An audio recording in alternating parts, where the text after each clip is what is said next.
Dieu en personne vient chez Balaam, non qu'il fût digne de sa visite, mais pour chasser les esprits, qui avaient pris l'habitude de l'assister dans les malédictions et les maléfices. Dès ce moment, Dieu veillait sur son peuple, car si on dépouille les démons de leur pouvoir de décision, plus aucun ne viendra attaquer les athlètes du Christ.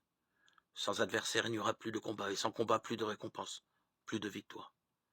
Dieu prend les devants et interdit à Balaam d'aller sur les lieux et d'appeler les démons en malédiction, pourvu qu'il renonce à sa cupidité.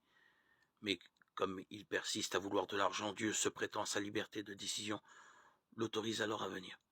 Mais il met dans la bouche du devin sa parole qui empêche la malédiction des démons et la remplace par des bénédictions.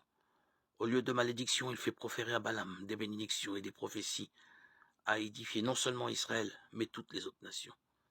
C'est à Balaam que la tradition fait remonter dans les pays d'Orient l'origine des mages, qui, possédant chez eux le texte de toutes les prophéties de Balaam, avaient entre autres celle-ci.